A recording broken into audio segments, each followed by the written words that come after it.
दोस्तों, इस समय उत्तर भारत और दक्षिण भारत हर जगह गणेश उत्सव की धूम मची हुई है। जगह जगह पंडालों में भी गणेश जी की मूर्ति की स्थापना हो रही है। बहुत से लोग गणेश चतुर्थी का व्रत भी करते हैं।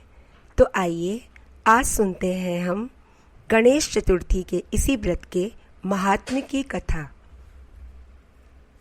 एक बार महादेव जी पार्वती जी सहित नर्मदा के तट पर गए। वहाँ एक सुंदर स्थान पर पार्वती जी ने महादेव जी के साथ चौपड़ खेलने की इच्छा व्यक्त की। तब शिव जी ने कहा, हमारी हार जीत का साक्षी कौन होगा?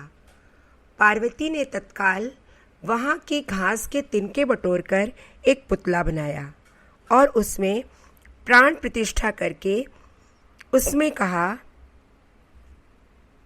बेटा, हम चौपड़ खेलना चाहते हैं, किंतु यहाँ हार जीत का साक्षी कोई नहीं है।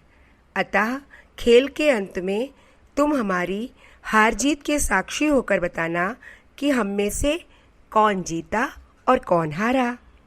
खेल आरंभ हुआ। दैव योग से तीनों बार पार्वती जी ही जीती। जब अंत में बालक से हार जीत का निर्णय कराया गया तो उसने महादेव जी को विजयी बताया।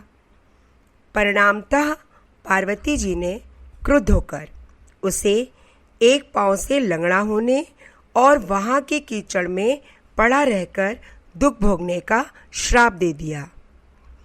बालक ने विनम्रतापूर्वक कहा, माँ, मुझसे अज्ञानतावश ऐसा हो गया है। मैंने किसी कुटिलता या द्वेष के कारण ऐसा नहीं किया। मुझे क्षमा करें तथा शाप से मुक्ति का उपाय बताएं। तब ममता रूपी माँ को उस पर दया आ गई और वे बोलीं, यहाँ नाग कन्याएं गणेश पूजन करने आएंगी। उनके उपदेश से तुम गणेश व्रत करके मुझे प्राप्त करोगे।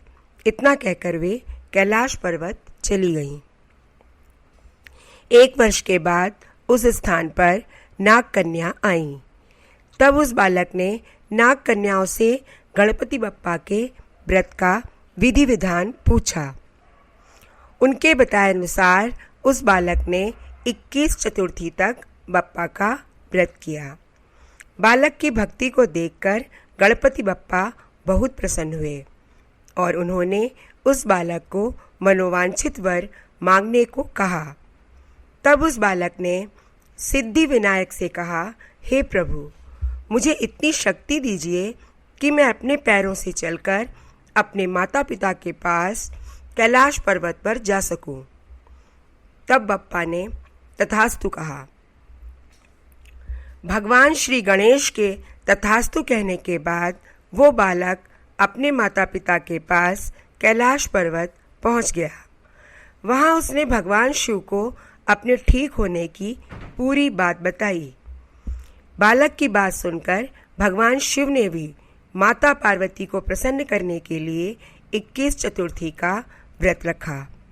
व्रत के प्रभाव से माता पार्वती भी प्रसन्न हो गईं।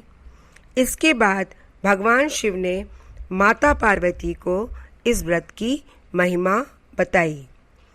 इस बात को सुनकर माता पार्वती के मन में अपने बड़े पुत्र कार्तिक से मिलने की प्रबल इच्छा जाग उठी। तब माता पार्वती ने भी 21 चतुर्थी का व्रत रखा और इस व्रत के प्रभाव से भगवान कार्तिकेय 21वें दिन स्वयं ही माता पार्वती जी से आ मिले। उन्होंने भी माँ के मुख से इस व्रत का महात्म्य सुनकर व्रत किया। तभी से यह व्रत संसार में विख्यात हो गया और इसे हर मनोकामना को पूर्ण करने वाला व्रत माना जाने लगा। ऐसा कहा जाता है कि यदि